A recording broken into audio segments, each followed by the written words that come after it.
एक समय की बात है। बहुत पुराने समय में एक समृद्ध राज्य था। नाम था विक्रमपुर। इस राज्य का राजा था राजा महावीर सिंह। वीर, न्यायप्रिय और प्रजावत्सल। उसका महल सोना चांदी से बना था, लेकिन उसका दिल उससे भी ज्यादा मूल्यवान था। राजा के पास सब कुछ था, सेना, धन, प्रतिष्ठा। लेकिन उम्र हो चुकी थी, अब वे 80 के हो चुके थे। एक दिन उन्होंने सभी मंत्रियों और राजकुमार को बुलाया और कहा, अब मैं बुढ़ा हो चुका हूँ, मुझे राज्य छोड़कर वनवास जाना है। लेकिन उससे पहले मैं तुम्हें एक अंतिम पाठ देना चाहता हूँ। सब हैरान हुए। राजकुमार बोला, पिताश्री, आप जा रहे हैं? कैसे? आप हाई टू इस राज्य के स्तंभ है। राजा मुस्कुराए और बोले, सही समय पर राज्य से अलग होना भी एक राजा की जिम्मेदारी होती है।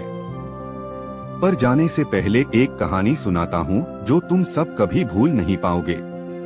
कहानी 3 दरवाजों का महल। राजा ने शुरू किया। जब मैं जवान था, एक बुढ़ा और दरिद्र बाबा ने मुझे एक श्राप दिया था। तेरा राज्य तब तक टिकाएगा जब तक तू 3 दरवाजों से सही रास्ता चुनता रहेगा।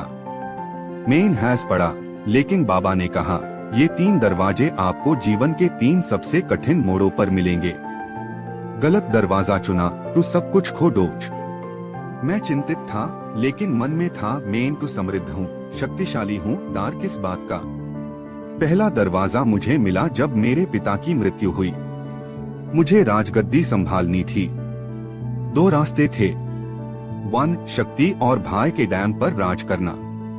2, प्रेम और न्याय के साथ प्रजा से संबंध बनाना। मैंने दूसरा रास्ता चुना और प्रजा मेरा परिवार बन गई। राज्य खिल उठा। दूसरा दरवाजा तब मिला जब मेरा सबसे प्रिय मंत्री मुझे धोखा दे गया। मेरा विश्वास टूट गया। 1, पहला रास्ता बदला लेना। 2, दूसरा रास्ता शांति और सीख लेना। मैंने दूसरा रास्ता चुना। मुझे समझ आया, हर व्यक्ति गलती करता है। सीखना और माफ करना ही सच्ची शक्ति है। तीसरा दरवाजा मिला अब जब मैं सब कुछ छोड़कर वन जाने का निर्णय ले रहा हूँ। 1, राज्य से चिपक कर बैठे रहना, या 2, राज्य को नए हाथों में देना और त्याग करना। मैंने दूसरा चुना। सीख। जीवन में हमेशा 2 रास्ते होते हैं, एक आसान, एक सही। आसान रास्ता तुरंत सुख देता है, लेकिन अंतिम में दुख।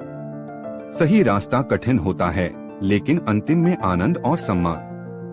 सभी सुनकर निवृत्त हो गए। राजकुमार की आंखों में आंसू थे। उसने कहा, पिताजी, आपने राज्य दिया ही नहीं, जीवन का अर्थ भी दे दिया। राजा ने अंतिम बार सबको देखा और बोला, एक राजा वही है जो त्याग कर सकता है। एक प्रजा वही महान है जो सत्य और न्याय का साथ दे। और वे चला गए, बिना राजमुद्र, बिना रथ, बिना सैनिक, सिर्फ अपनी शान और ज्ञान के साथ। अंत में सिर्फ एक हाई चीज रह जाती है, आपका चरित्र।